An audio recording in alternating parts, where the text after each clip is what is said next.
After a nocturnal serenade, the next morning dawns snowy and cold. As is his daily custom, Jack checks the waters of Home Pool for new pushes of fish.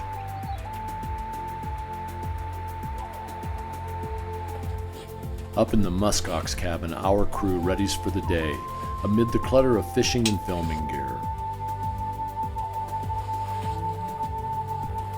Get down and dirty, getting your waders on.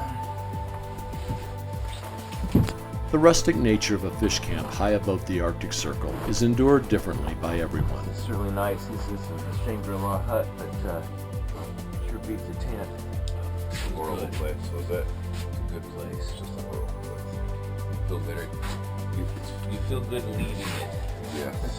What are you talking about? The loo? Dave in particular is having a bit of a tough morning. That first day they had the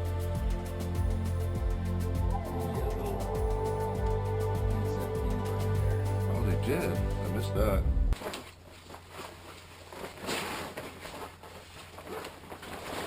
Oh, we're having some fun now. You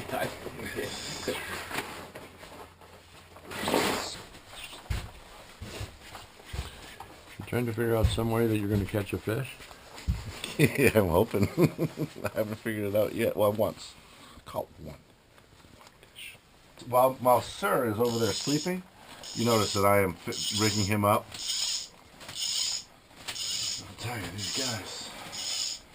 But we finally get it together and we join Jack on a tour upriver.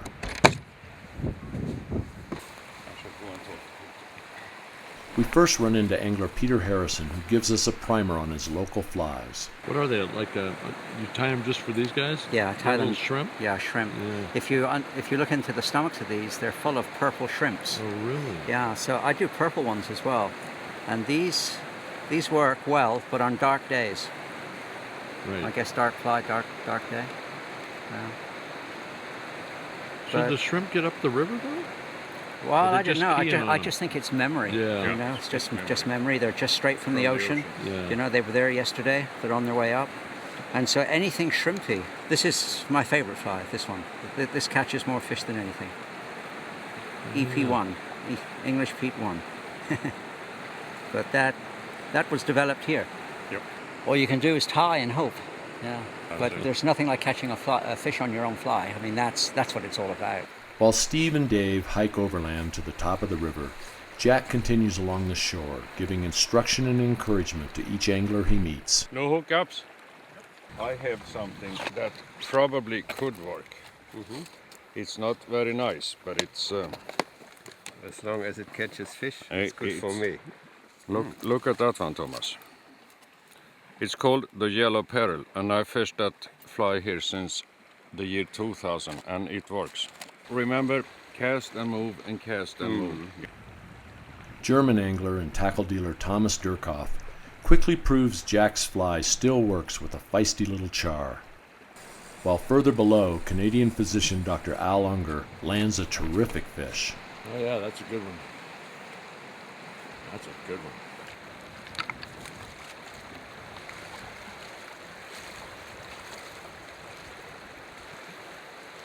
Nice job, Al. Most of the char we'll catch in the Ekaluk are absolutely spectacular specimens. Thick-bodied and still bright from the sea, they display amazing reserves of powerful energy upon release. Young fella probably can't fly yet, huh? There are many great water birds living along the Ekaluk, and Arctic predators are constantly on the prowl for eggs or fledglings. Our young goose needs to keep a watchful eye out.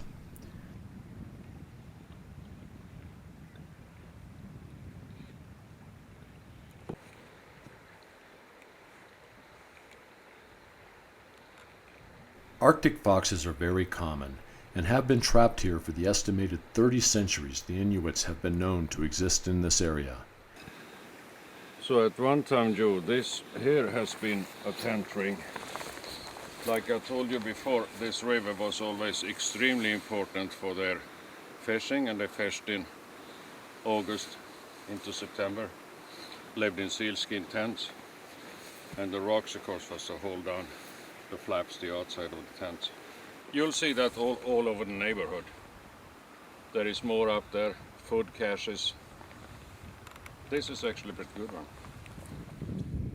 As Jack and I explore the archaeological evidence of an earlier culture, another squall of snow blows through, only to be quickly absorbed by sunlight.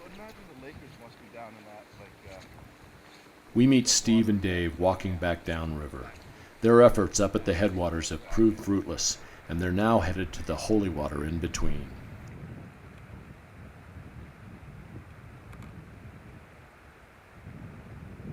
Upon their arrival, they find British angler and internet entrepreneur Martin Walker already hooked up.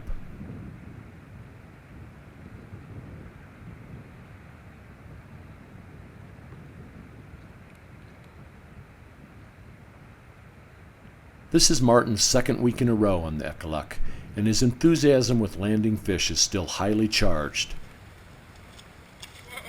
if perhaps a bit unstable. But a bruised bum is a small price to pay for a fish this magnificent on the fly. Right on!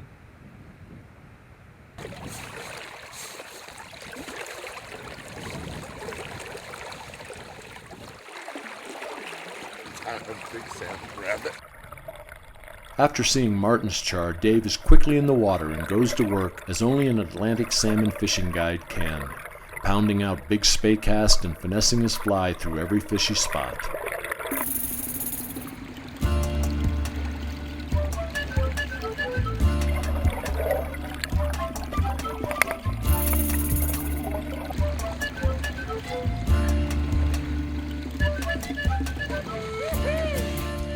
The effort soon pays off with a big pull, and Dave does his own dance downstream.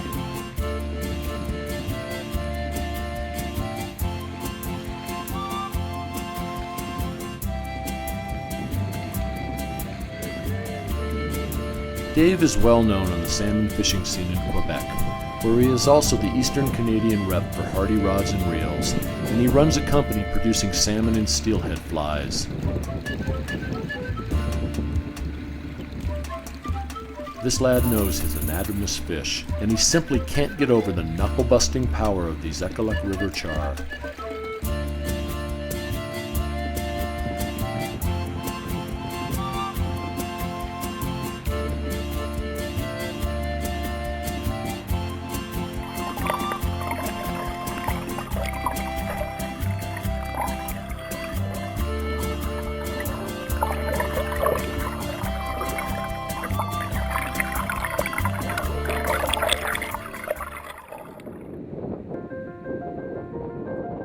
Traversing patches of Arctic cotton, I leave Dave and Steve for a while and hike across the tundra to a cliff face to try and gain some elevation.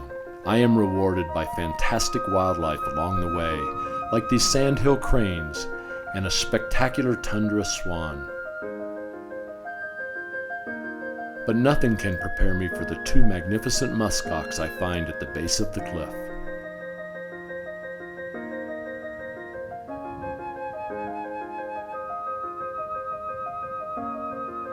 This is a stark yet beautiful environment where nothing grows tall and relics like this ancient Inuit foxtrap still dot the landscape.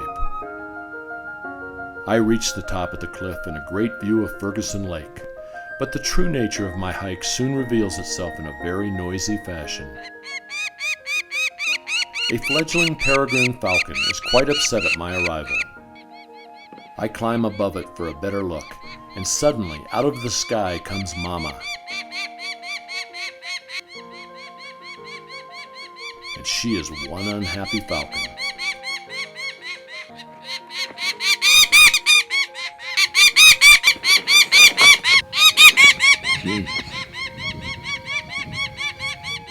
This is starting to get serious, and I'm out of there.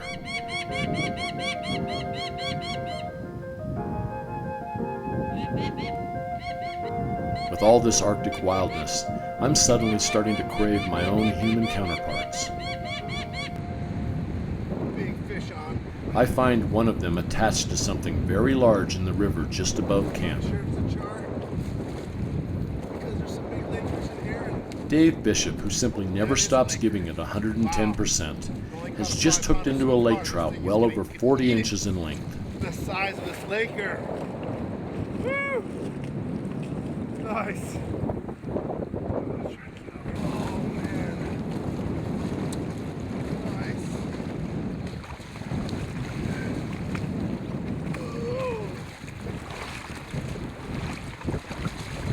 Feeling him with a spey rod. It's a little bit tougher than shallow water. Oh!